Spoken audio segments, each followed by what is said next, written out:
সিরাজগঞ্জের চলনবিল সহ বিভিন্ন উপজেলায় মৌচাষীরা মধু সংগ্রহে ব্যস্ত সময় পার করছেন।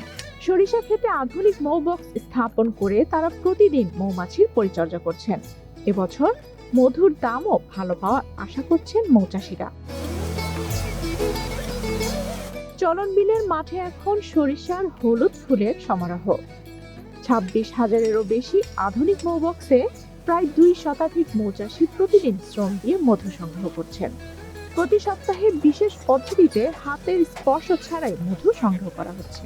সরিষা চাষিরা জানাচ্ছেন, মৌমাছি ফুলে পরাগায়ন ঘটানোর কারণে সরিষার ফলনও বৃদ্ধি পাচ্ছে।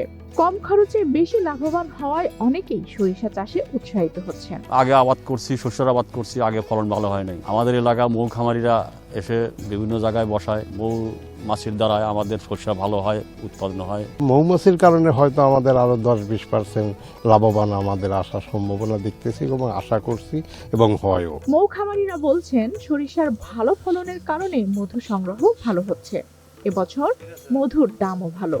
তারা সরকারের নীতিমালায় কৃষক, মৌচাষী ও কৃষি বিভাগকে একত্র করে একটি কার্যকর নীতিমালা প্রণয়নের দাবি জানিয়েছেন। মাঠে যখন সরিষা ফুল ফোটা শুরু হয়, তারপর বক্স বসায় 7 দিন থেকে 10 দিনের মধ্যে মধুটা ক্যাপিং হয়ে যায়। ক্যাপিং হইলে আমরা ক্যাপ কাটে মেশিনে দিয়ে হাতের স্পর্শ ছাড়াই এই মধু আহরণ করি। আসলে সরিষার ফুলের মধুর মতন এত সুস্বাদু মধু আসলে আর কোনো মধু নাই। উত্তরবঙ্গ সমিতির পক্ষ থেকে আমি করজোর বিনীত করব যে জানো আমাদের বর্ষাকালে মৌ চাষিদের চিনি কেনার জন্য কিছু ভর্তুকি দিলে কিংবা ব্যাংক ঋণ কিছু সহযোগিতা করলে এই শিল্প দ্রুত এগিয়ে যাবে। সরকারের কাছে একটা দাবি, সেটা হচ্ছে যে মৌ নীতিমালা যে তৈরি হচ্ছে, এইখানে মৌ চাষিদেরকে প্রায়োরিটি দিয়ে যে কৃষকদের সাথে সংযুক্ত রেখে, কৃষি অধিদপ্তরের সাথে সংযুক্ত রেখে কৃষকদের এই মৌ চাষিদের নীতিমালা তৈরি যেন করে, এটাই আমাদের কৃষকদের পক্ষ থেকে দাবি।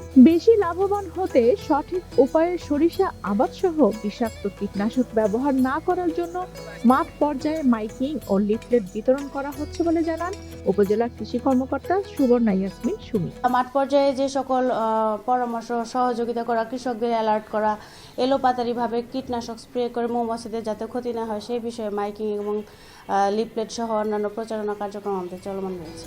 বাংলাদেশের মধ্যে সিরাজগঞ্জে সবচেয়ে বেশি সরিষা চাষ হচ্ছে জানিয়ে কৃষি কর্মকর্তা বলছেন, মধু সংগ্রহের কারণে পরাগায়নের মাধ্যমে সরিষার ফলনও 30-33% বৃদ্ধি পায়। এছাড়াও চলতি বছরে জেলায় প্রায় 11 থেকে 12 কোটি টাকার মধু উৎপাদন হওয়ার সম্ভাবনা রয়েছে। সিরাজগঞ্জ জেলায় সরিষা চাষের লক্ষ্যমাত্রা ছিল 90,000 হেক্টর। ইতিমধ্যে 90,550 হেক্টর সরিষা অর্জিত হয়েছে। মধু উৎপাদনের লক্ষ্যমাত্রা 4,400 কেজি। ইতিমধ্যে 68,000 কেজি মধু আমরা উৎপাদন করতে সক্ষম হয়েছি। আমাদের মৌ বাক্স স্থাপনের লক্ষ্যমাত্রা ছিল 30,000টি। ইতিমধ্যে 26,000 বাক্স স্থাপিত হয়েছে। গত বছর আমাদের মৌ চাষি এসেছিল 256 জন। ইতিমধ্যে আমাদের আজ পর্যন্ত 212 জন মৌ চাষি এসেছে এবং এখানে যে মধুর লক্ষ্যমাত্রা আমরা ধার্য করেছি তাতে 11 থেকে 12 কোটি টাকার মধু উৎপাদিত হবে বলে আশা করি। কৃষি অফিসের তথ্য অনুযায়ী সিরাজগঞ্জে এবার 90,550 হেক্টর জমিতে সরিষা চাষ হয়েছে আর 4,400,000 কেজি মধু সংগ্রহের লক্ষ্যমাত্রা নির্ধারণ করা হয়েছে। এসব সরিষার মধু কেজিতে 350 থেকে 500 টাকায় পাইকারি বিক্রি হচ্ছে। গুণগত মান সম্পন্ন সরিষার ফুলের মধু স্থানীয় বাজার ছাপিয়ে অনলাইনেও ক্রেতাদের আকর্ষণ করছে। আফসানা রিপা, বাংলাদেশ প্রতিদিন।